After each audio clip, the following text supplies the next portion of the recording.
नमस्कार, विश्व शांति दर्शन में आप सबका स्वागत है। आज हमारे साथ है टाइम्स ग्रुप के वरिष्ठ पत्रकार मोहम्मद वजीउद्दीन, जो पत्रकारिता में अपने योगदान के लिए जाने जाते हैं। आज उन्होंने अपने परिवार के साथ विश्वराज बाग का दौरा किया। आइए उनसे बात करते हैं। मोहम्मद जी नमस्कार और विश्व शांति दर्शन में आपका स्वागत है। नमस्कार। आप यहाँ पर आए विश्वराज बाग में, जो पहले राजबाग हुआ करता था। क्या अनुभव रहा है? ये बहुत ही अच्छा लगा मुझे। मैंने इसके बारे में सुन चुका था, लेकिन हमारे मित्र जैसा कि बताया, और जब मैं आया यहाँ तो मुझे एक अजीब ही फीलिंग हुई। वो ये कि यहाँ आने के बाद जो है एक अलग ही दुनिया लगी। और जो सबसे पहला इम्प्रेशन जो लगता है वो वाकई जो आपने रखा है इसको, ये सारी दुनिया के तमाम मज़ाहिब के तमाम धर्मों की चीज़ों को जो अच्छी बातें हैं उसको एक साथ करके जमा करना, और ये जो मैसेज जाता है पूरी इंसानियत के लिए, ये कॉन्सेप्ट मुझे बहुत अच्छा लगा। और मैं बहुत बधाई देना चाहता हूँ राज साहब को और आप लोगों को, पूरी टीम को, कि इतनी बड़ी चीज़, इतनी अच्छी चीज़ जो आज विश्व की ज़रूरत है। सिर्फ हिंदुस्तान नहीं, हमारा मुल्क के विश्व गुरु है।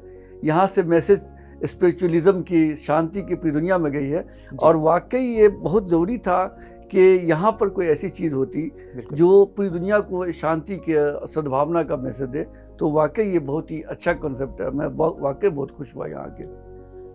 हमने आपके साथ विश्व शांति को समर्पित विश्व के सबसे विशाल गुंबद का दौरा किया। वहां जाने के बाद कैसे लगा था?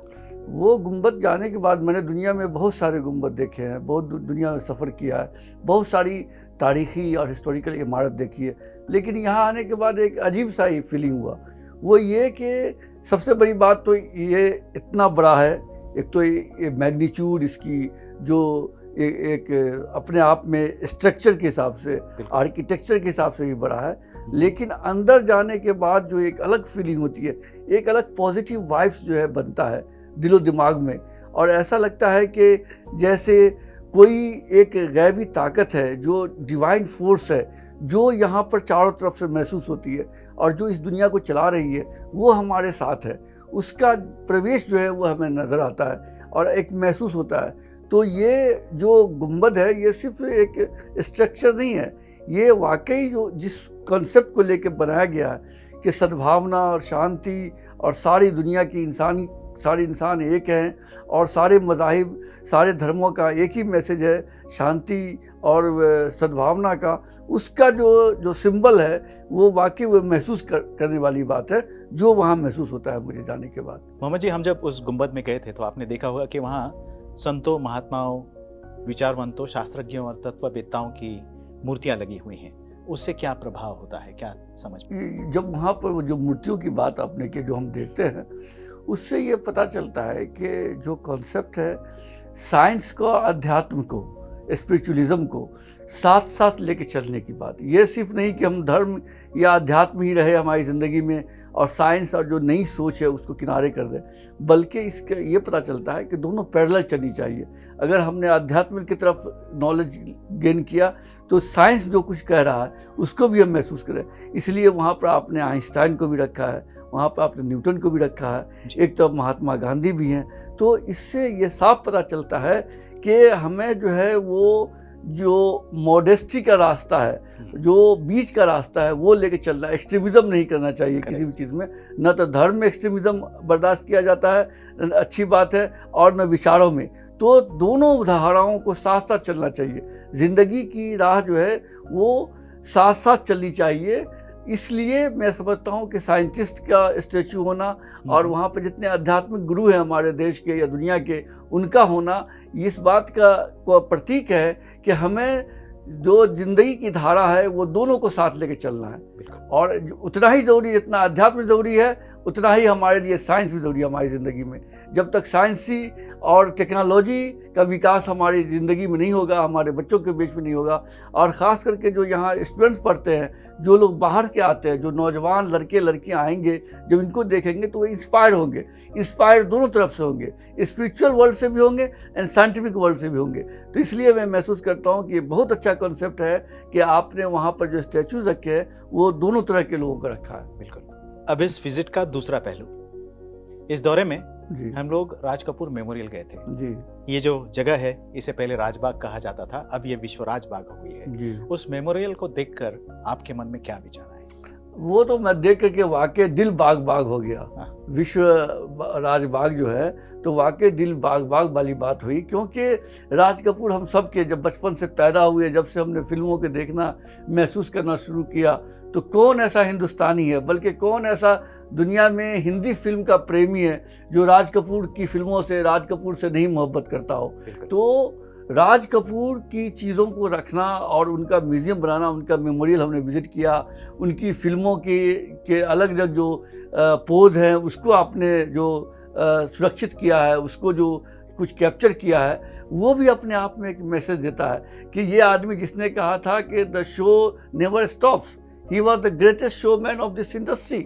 तो उस शोमैन को जो है आने वाली नस्लों के लिए जो आपने बचा के रखा है, उनको सजा के रखा है, उनकी तस्वीर, उनकी पिक्चर्स, उनके फोटोग्राफ्स, मेमोरेबल सीन्स, उनको जो आपने कैप्चर किया है, ये वाकई अपने आप में बहुत तारीख़ी और बड़ा हिस्टोरिक काम है, जिसके लिए मैं समझता हूँ कि आपको बधाई देनी चाहिए, इस इंस्टीट्यूशन को बधाई देनी चाहिए। कराज साहब को फाउंडर, मुझे पता चला कि ये कंसेप्ट पूरा उनका है, उन्होंने खुद डिज़ाइन किया, तो वाकई he is a visionary, and एक विजनरी है जो ऐसी चीज़ें कर सकता है। दूसरी बात कि जिस आदमी ने दिया, जो ये प्रॉपर्टी हम सब जानते हैं कि राज कपूर साहब की थी, तो उन्होंने जो दिया तो उनको ट्रिब्यूट के तौर पर ये चीज़ होना ही चाहिए था यहाँ पे म्यूज़ियम। जो लोग यहाँ आएंगे, ये हम और आप चले जाएंगे दुनिया से, लेकिन ये जब तक रहेगा ता क़यामत ज़िंदा रहेगा इंस्टीट्यूशन। तो जो भी आएगा वो राज कपूर की चीज़ों को देखेगा और वहाँ से एक इंस्पिरेशन आएगा। सबसे अच्छी बात जो लगी, जो लास्ट का गैलरी है जिसमें सारे कॉमेडियंस हैं और जो उनको जो फेमस कॉमेडियंस उनके दौर के थे, कंटेम्प्रेरीज थे, उन लोगों को जो रखा गया है, तो उससे ये पता चलता है कि जब आप निकलते वक्त में मुस्कुराहट जो है, मुस्कुराहट अपने चेहरे पे लेके हर कोई वहाँ से निकल रहा है। यानी कि सच्चाई और सुख के इंटरटेनमेंट के साथ साथ जो हंसी है इंसान की ज़िंदगी में, वो आए, खुशी से जिए, खुशी का मैसेज लेके जाए, ये बहुत ही अच्छा कॉन्सेप्ट ही लगा मुझे। इस जगह से जो संदेश जा रहा है, धर्म और विज्ञान दोनों का मिलाप दुनिया को पीस की तरफ ले जाएगा, इस विषय में आप क्या कहेंगे? ये बहुत ही अच्छा है, क्योंकि आज दुनिया को इसकी ज़रूरत है विश्व शांति का। यहाँ पर धर्म विज्ञान दोनों को जो एक साथ जमावड़ा किया आपने, दोनों का जो कॉन्फ्लुएंस है, दोनों को जो समाया है, ये मैसेज जो है दुनिया को जाना चाहिए। और यही मैसेज है कि आप जो है शांति से रहें, शांति को जितना ज़्यादा बढ़ावा देना चाहें दें दुनिया को, और ज्ञान और नॉलेज को लें। दुनिया में नॉलेज कहीं से मिल जाए, कोई नॉलेज जो है बुरा नहीं होता है, किसी भी चीज़ का ज्ञान बुरा नहीं होता है, वो चाहे फिल्म के बारे में हो, शांति के बारे में हो, शिक्षा के बारे में हो, एग्रीकल्चर के बारे में हो, तो नॉलेज कहीं से लें। यही मैसेज आप भी देना चाहते हैं, जो मैं देना चाहूँगा। आप जानते हैं कि, और अपने इंट्रोडक्शन में कहा कि मैं जर्नलिस्ट हूँ, मैं राइटर हूँ, मैंने किताब भी एक लिखी है। तो मैं अपने कलम के ज़रिए या इस प्रोग्राम के ज़रिए या फिर अपने बातों से जहाँ जहाँ जाऊँगा, जिन लोगों से मिलूँगा, ये मेरा पहला आना हुआ, मैं बार बार कोशिश करूँगा आना, दोस्तों को भी कहूँगा कि इस जगह को ज़रूर एक बार विज़िट करो ज़िंदगी में।